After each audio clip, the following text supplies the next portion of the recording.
Hello everyone, welcome to Gillz mentor online e learning platform. I hope आप जहां भी होंगे बहुत अच्छे होंगे। गाइज, आज हम लोग एक नया सेशन, नई शुरुआत करने जा रहे हैं। खास तौर पर वो स्टूडेंट्स जो पीपीएससी और पीएससीबी क्लर्क एग्जाम देने जाएंगे, आपके लिए एक मैं नया सेशन इसलिए लेके आया हूं कि अगर 15 मिनट तो 15 question, 20 minute 20 question, 30 minute 30 question. जी हाँ, ये सिर्फ मैं आपको साथ में तो मेंसुरेशन कंसेप्ट क्लियर करवा दूंगा, साथ में मैं आपको तरीके सिखाऊंगा कि आप कम तरीके में ज्यादा क्वेश्चंस कैसे कर पाओगे। इसके जरिए आपकी प्रैक्टिस भी अच्छी होगी।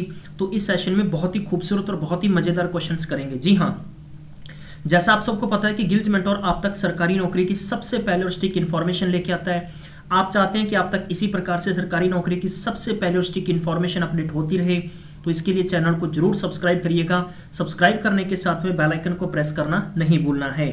जी हाँ, अगर आपने अभी तक हमारे बिल्कुल फ्री ऑफ कोर्स जो क्रैश कोर्स चल रहे हैं उनको ज्वाइन नहीं किया तो ज्वाइन करिएगा, जो आपके आने वाले सभी पेपर्स के लिए आपको बहुत हेल्प मिलने वाली है। इसके साथ बताना चाहूंगा कि अगर आप इंस्टाग्राम, टेलीग्राम, व्हाट्सएप हमारा ग्रुप ज्वाइन करना चाहते हो तो डिस्क्रिप्शन बॉक्स में लिंक दे दिए गए, वहां क्लिक करके ज्वाइन कर सकते हो। हम लोग डेली में आपको newspaper, PDF related to the study, English के लिए खास तौर पर हम आपकी विकैब को कैसे स्ट्रॉन्ग कर सकते हैं उसके जरिए हम आपको आर्टिकल सेंड करते रहते हैं। जी हाँ, आप गिल्ज मेंटोर के साथ बने हो, इसलिए आप सबका बहुत बहुत शुक्रिया। आप इसी प्रकार की खूब सारा प्यार करते रहा करो, क्योंकि हमारा मकसद नहीं है ये, आप अगर जुड़ चुके हो तो हम सबका मिशन है कि यार आपको हम जो दे सकते हैं तो वो सिर्फ एक एजुकेशन है। एजुकेशन एक ऐसा प्लेटफॉर्म है गाइस कि आप में से मैक्सिमम स्टूडेंट्स ऐसे होंगे कि जो या तो पुअर फैमिली से बिलोंग करते हैं, अगर नहीं भी करते हैं तो आपको कहीं ना कहीं कोचिंग करने की जरूरत पड़ती है, तो काफी ज्यादा मुश्किलों का सामना करना पड़ता है। तो आप सबके लिए सारा का सारा प्रयास किया जा रहा है। वी होप आप इस बात को अच्छे से कंसीडर करेंगे और अपने दोस्तों तक जरूर सेशन को शेयर किया करें। सबसे पहले स्क्रीन पर पहला क्वेश्चन दे रखा है, हम लोग फटाफट से क्वेश्चंस कवर करने की कोशिश करेंगे जितने भी क्वेश्चंस होंगे। If D and E are the midpoint of side A, B and AC respectively of the DABC in the figure given there, ठीक है, यहां पर आपको दे नहीं रखा बट मैं आपको बता देता हूं कि कैसे फिगर आपको बनाना होगा। मान लीजिए कि अपने पास इस प्रकार से एक ट्राइंगल है, ये इस प्रकार की बात कर रहा है AB, और मान हमारे पास इस प्रकार से एक पैरेलल है, इसका नाम हम रख लेते हैं D और E।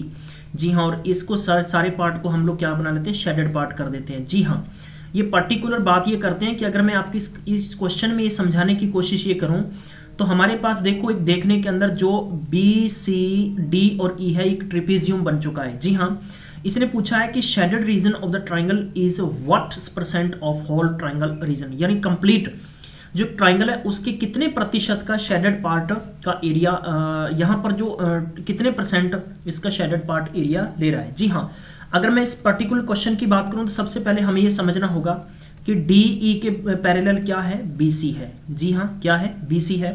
तो हम ये कह सकते हैं कि DE इज इक्वल क्या होगा, 1/2 BC होगा। जी हाँ, क्योंकि DE इसका क्या होगा, हाफ होगा। जी हाँ, अब अगर हम पर्टिकुलर क्वेश्चन की बात करूं तो हम ये कह सकते हैं कि यहां पर ट्राइंगल हमारे पास क्या हो गया, ADE। जी हाँ, एंड ट्राइंगल दूसरा हमारे पास हो गया कि ABC, आर सिमिलर है।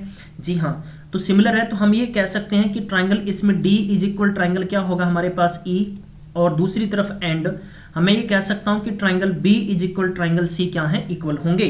अगर इक्वल हो सकते हैं तो मैं ये कह सकता हूं कि मैं फॉर्मूला यहां पर लगा सकता हूं कि ट्राइंगल में अगर लिखूं कि ADE अपॉन में ट्राइंगल में कह सकता हूं कि ABC इज इक्वल, इसमें क्या होगा कि DE का स्क्वायर होगा और इसमें BC का स्क्वायर होगा।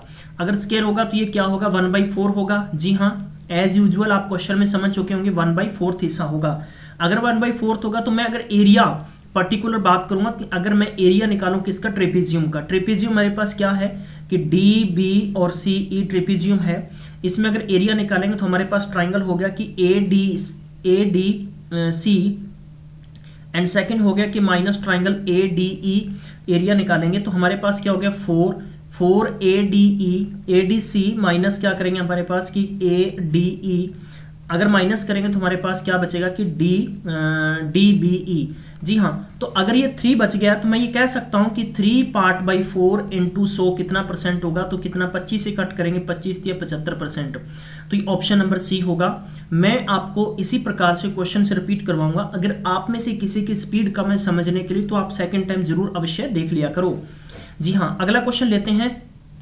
नेक्स्ट क्वेश्चन है, in measuring the side of rectangle there is an excess of 5% on one side and two the deficient on the other, then the error percent in the area. जी हाँ, error percent पूछा, तो जब भी ऐसी condition होती है, मैंने आपको ट्रिक बताई थी कि a प्लस बी और ए बी अपॉन में 100, इस ट्रिक को कभी भी मत भूलना, ये बहुत ज्यादा आपको देसी दवाई का काम करेगी। तो 5% है इसमें पॉजिटिव है, 2% इसमें क्या नेगेटिव है, तो मैं ये कह सकता हूं कि 5 माइनस 2, यहां पर 5 इंटू क्या करेंगे, ये आपको मैं इस प्रकार से लिख देता हूं 2 अपॉन में 100। जी हाँ, हम ब्रैकेट बंद करेंगे और ये मैंने कर दिया परसेंट, 5 में से दोगे तो बचा 3 और 5 दूनी 10 बाई अपॉन 100, 0 से 0 कैंसिल हो गया, तो 3 में से 1 गया, तो मैं कह सकता हूं कि 2.9%, option number 3 is the right answer. Next question देखेंगे, length of the 3 median of a triangle are 9 centimetre, 12 centimetre, 15 centimetre, the area of triangle.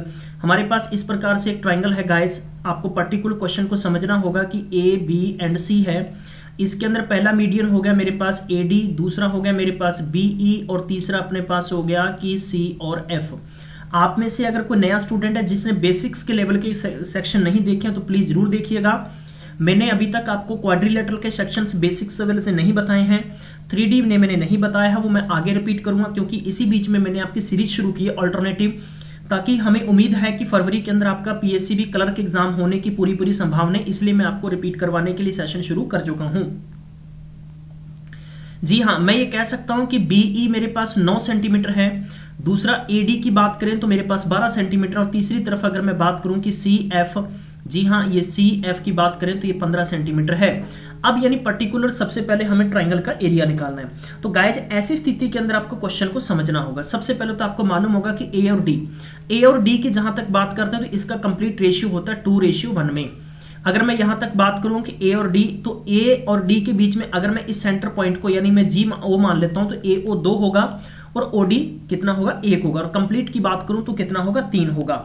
सबसे पहले मुझे क्या काम करना होगा, अगर मैं इस O की बजाय G मान लेता हूं तो मैं A और G या B और G की वैल्यू निकालने की बात करूंगा, BG की वैल्यू निकालूंगा, तो रेशियो कितना होगा, 2/3। 2/3 कैसे हुआ, देखो कंप्लीट B और G की बात करेंगे तो ये कंप्लीट कितना होगा, 3 हो गया, 2 यानी 2/3 इंटू कितना कर देंगे, 12 सेंटीमीटर कर लेते हैं। जी हाँ, अगर मैं ऐसी स्थिति में काम करूं तो मैं काम कर लेता हूं 4 4 दूनी 8 सेंटीमीटर। जी हाँ, इसके बाद में गाइज हम लोग लिख लेते हैं कि G और C, जी हाँ, या C और G की बात करें तो 2/3 इंटू 15 करेंगे तो 5 यानी 5 दूनी 10 सेंटीमीटर हो गया।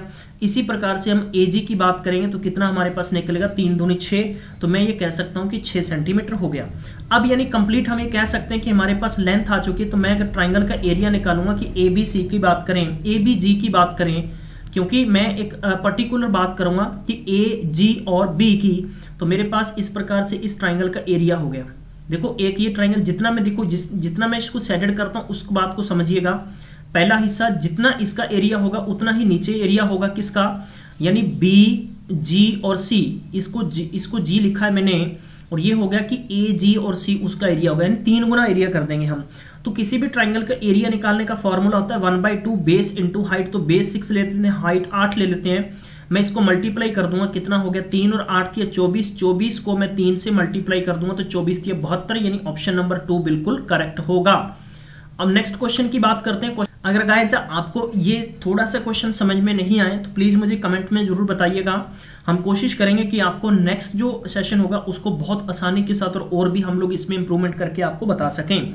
नेक्स्ट क्वेश्चन है, side of a triangle are 16 centimetre, 12 centimetre, 20 centimetre, find the area of. ठीक है, किसी भी ट्राइंगल की 3 साइड दे रखी है। अब आपको मालूम है कि ट्राइंगल की 3 साइड आपको जिस प्रकार से दी है, सबसे पहले आपको पर्टिकुलर इस क्वेश्चन में देखना होगा कि इस क्वेश्चन को आप किस तरह से कर पाओगे। तो इस क्वेश्चन को करने के लिए आपके पास आसानी के साथ तरीका ये होना चाहिए कि तीनों साइड डिफरेंट, तो हम कह सकते हैं कि स्केलेन ट्राइंगल है। स्केलेन ट्राइंगल की डेफिनेशन क्या होती है, कि ऐसा ट्राइंगल जिसकी तीनों साइड्स क्या होती है, डिफरेंट होती है, यानी a triangle whose all the sides are not equal in length. ठीक है, इक्वल नहीं होती। मैं अगर इसको कह सकता हूं कि ये 16 है, ये 12 है, ये 20 है, जो भी आप लिख सकते हैं। ठीक है, सबसे पहले तो हमें क्या करना होगा कि सेमी पैरामीटर निकालना होगा। तो मैं कह सकता हूं कि a plus B plus C upon में 2। ठीक है, तो a के सामने की साइड 12 है, b सामने की साइड 20 है और c के सामने की साइड कितनी 16 डिवाइड बाई 2 कर लेते हैं। कितना हो गया 36 में 12 जब ऐड कर देंगे तो 48/2 बराबर कितना आ गया 24। अब इसमें क्या करेंगे, 24 जब आ गया तो हीरोज फार्मूला फिट कर देते हैं। हीरोज फार्मूला फिट करेंगे तो क्या होता है एस एस माइनस ए इंटू में क्या करूंगा एस माइनस बी और नेक्स्ट कर दूंगा कि एस माइनस सी। जी हाँ, अब अपने क्या करेंगे, टोटल 24 हो गया तो 24 लिखेंगे, 24 में a माइनस करेंगे, a 12 है तो कितना बचेगा 12, में डायरेक्ट लिख लूँ उसको। ठीक है, s कितना निकला अपने पास 24, 24 में से b माइनस करेंगे, b की यहाँ पर लेंथ कितनी 20 है, तो मैं 24 में से 20 को करूंगा तो 4 बचा, और 24 में से c का मतलब 16 तो कितना बचेगा 8 बचेगा। अब अपने क्या करते हैं, इसको ब्रेकिंग मेथड में ले लेते हैं। जब भी कोई वैल्यू आपके पास रूट में है तो उसको ब्रेक कर लीजिए, और ऐसी वैल्यू में ब्रेक करिएगा जिसमें आपको कैंसिल करना आसान हो। जी हाँ, जैसे कि मान लीजिए कि आपने इसको कि 8 इंटू 3 भी कर सकते हैं, लेकिन आप रूट वैल्यू में कर लेते तो और भी बढ़िया था। चलिए मैं एक बार इसको ऐसे लिख देता हूं ताकि आपको आसानी होगी कि 4 इंटू मैं कर लेता हूं 4 इंटू 2। अगर मैं इसको ऐसे लिख लूं कि 8 को मैं लिख लूं 4 इंटू 2 इंटू 3, 4 इंटू 3 और 4 इंटू 4 इंटू 2, इन सब के ऊपर हम लोग लगा लेते हैं कि रूट। जी हाँ, अब इसमें देखो 4 ये है और 4 ये है, तो कॉमन निकाल लिया 4 हमने। ठीक है, इसके बाद में 2 4 और है तो 4 को हम फिर कॉमन निकाल लेते हैं। अब हमारे पास 3 यहाँ है, 3 यहाँ है, तो हम 3 को फिर कॉमन निकाल लेते हैं। 2 यहाँ पर है, 2 यहाँ पर है, तो 2 कॉमन निकाल लेते हैं। तो 4 चौके 16, 16 इंटू 6, 16 6 का 96, तो मैं कह सकता हूं कि 96 सेंटीमीटर स्क्वायर आपका एरिया है। ऑप्शन नंबर 3 बिल्कुल करेक्ट होगा। जी हाँ, question number 5, the area of equilateral triangle है कितना 90, ये कितना है 9√3 सेंटीमीटर स्क्वायर है। देन द मीडियन, तो मीडियन आपको निकालना है। मतलब कहने का मतलब क्या है कि इस प्रकार इक्विलेटरल ट्राइंगल है, इसका एरिया है दे रखा, तो मीडियन का मतलब है कि इसकी हाइट निकालनी है। तो जब भी हाइट का फॉर्मूला क्या होता है √3/2 इंटू क्या होता है साइड। जी हाँ, तो अब आपके पास ये एरिया दे रखा है, तो एरिया के लिए आपको काम क्या करना पड़ेगा, सबसे पहले आप फटाफट से काम क्या कर लेंगे, एरिया की बात करते हैं। तो एरिया 3/4 इंटू क्या होगा a का स्क्वायर मतलब साइड का। मैं 9√3 लिखूंगा तो ये हो गया √3/4 इंटू a का मतलब होता है साइड। देखो क्रॉस मल्टीप्लाई से कैंसिल करेंगे, 3 से 3 रूट कट गया है, 9 चौका 36, तो मैं कह सकता हूं कि 36 a का स्क्वायर आ गया। जब आप a की वैल्यू निकालेंगे तो 36 रूट में आएगा, तो ये कितना आ गया 6 आ गया। तो अब आप निकाल सकते हो कि √3/2 इंटू 6 आ गया, तो इसको कैंसिल करेंगे तो आपके पास 3√3 आ गया। तो ये सभी रूट वैल्यू है, इसको बिल्कुल कंफ्यूज में नहीं होना है। तो इसका ऑप्शन नंबर क्या आ जाएगा, ऑप्शन नंबर 2 बिल्कुल राइट होगा। क्वेश्चन नंबर 6 है, if the sum of the length breadth and height of rectangular, आपको दे रखा है कि पैरेलल पाइप दे रखा है 24 and the length of its diagonal is 15 centimetre, then find the total surface area. बहुत ही बेसिक सा क्वेश्चन है। ऐसे क्वेश्चंस के लिए आपको काम क्या करना पड़ेगा, धीरे रखते हुए आसानी के साथ काम करना पड़ेगा। उसने यानी क्या कह रखा है कि ब्रेथ हाइट, और जैसे मैं आपको इस प्रकार के क्वेश्चन समझाना चाहूंगा कि length plus breadth plus height is equal 24 कह रखा है। जी हाँ, अगर मैं इसकी फॉर्मूले की बात करूं तो length square breath square plus height square is equal, मैं कह सकता हूं कि हम क्या लिखेंगे, टोटल 15 है तो डायगोनली है। डायगोनली की बात अगर बात करूं तो देखो एक इस प्रकार से हम इस पर्टिकुलर में क्वेश्चन वैसे बता रहा हूं, ठीक है ना। तो हम लोग अगर इसको इस प्रकार शेप बनाते, आप मैच बॉक्स देख सकते हो, मैच बॉक्स भी इस प्रकार से होगा। अगर मैं यूं करूं तो इसके बीच में देखो अगर ये है डायगोनली, ठीक है, तो डायगोनली दे रखा है। जब भी आपको डायगोनली यानी इसका डायगोनली की लेंथ निकालेंगे तो स्क्वायर रूट वैल्यू लिख देंगे। तो 15 का जब स्क्वायर करेंगे डायरेक्ट क्या हो जाएगा 225। जब ये वैल्यू स्क्वायर में तो ऊपर वाली भी स्क्वायर में कर दीजिएगा आप, इक्वल स्क्वायर में कर देंगे तो आपके पास 24 का स्क्वायर करना पड़ेगा ना आपको। जी हाँ, तो मैं कह सकता हूं कि 225 माइनस में 24 का स्क्वायर कर दीजिए, इक्वल आंसर आ जाएगा। तो 225 इसको ऐसे लिखना था, हाँ जी, इसको अपोजिट साइड में लिखेंगे, जरा माफ करना, मैं इसको लिख लेता हूं कि 500 कितना हो गया अपने पास 76। जी हाँ, माइनस में 225 तो इज इक्वल कितना आ जाता है अपने पास, दोनों को माइनस करेंगे 1 5 और 3 तो 351। ऑप्शन नंबर 4 बिल्कुल करेक्ट होगा। सरफेस एरिया निकालेंगे, ठीक है।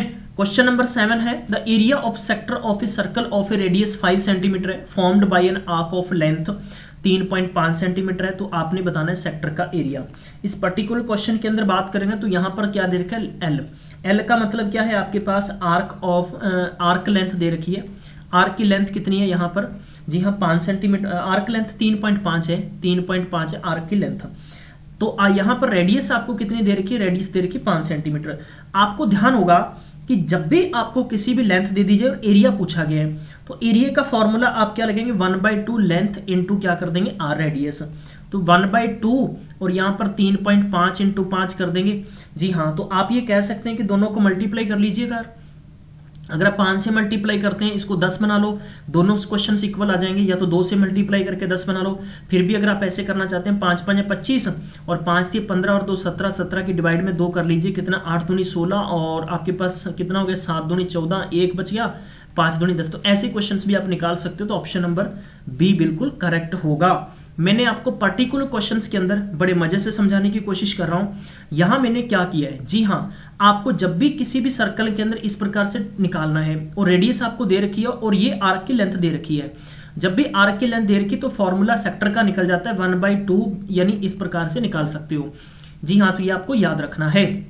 क्वेश्चन नंबर 8वां है, the area in square centimeter of the largest circle that can be drawn inside a square of a side 28 centimeter is। तो पर्टिकुलर क्वेश्चन की बात करते हैं तो ऐसे क्वेश्चंस बहुत ही मजेदार होते हैं, आप बहुत ही आसानी के साथ कर सकते हो। जी हाँ, मैं आपको बताना चाहता हूं कि यहां पर area of largest circle can be drawn inside the square. तो स्क्वायर के अंदर है, तो ये मेरे पास इस प्रकार से स्क्वायर है, इसके अंदर इस प्रकार से है।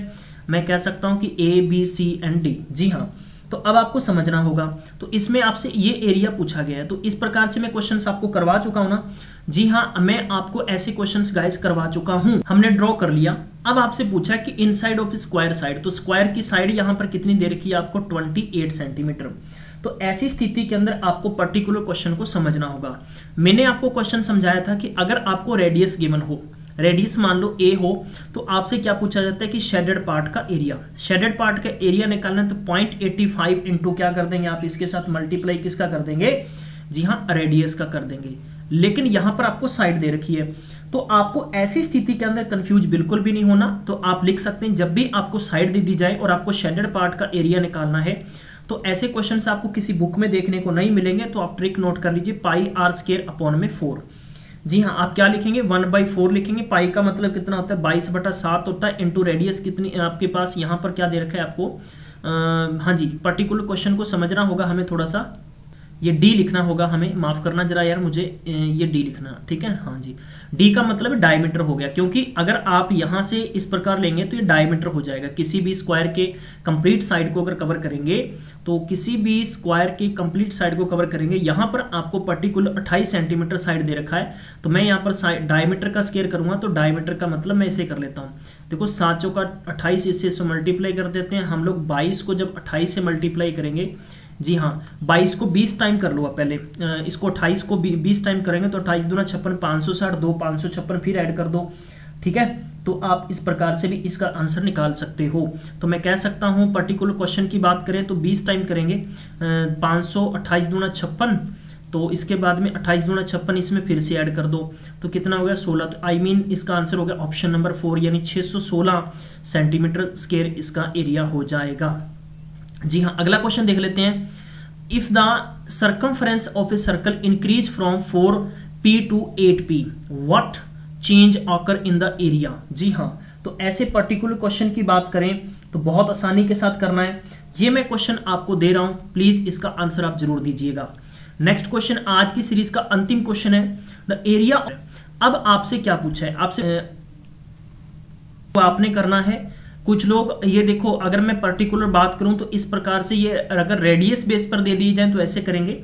यहां पर आपको सरकमफ्रेंस दे दिया गया है, तो सरकमफ्रेंस के जरिए आपको क्वेश्चन को समझना होगा और इसका आंसर आप करके दीजिएगा। थैंक यू सो मच, आप सबने टाइम दिया। मैं मिलूंगा नेक्स्ट में, तब तक ख्याल रखिएगा और अपना रिएक्शन जरूर आप कमेंट बॉक्स में दीजिएगा और मैक्सिमम टाइम तक शेयर करना बिल्कुल भी नहीं भूलें। आई होप आप सबको इसी प्रकार से प्रैक्टिस करते वक्त मजा आएगा और मुझे उम्मीद है कि आप लोग एक जरूर अच्छे स्कोर करने के लिए कामयाब होंगे। Thank you so much.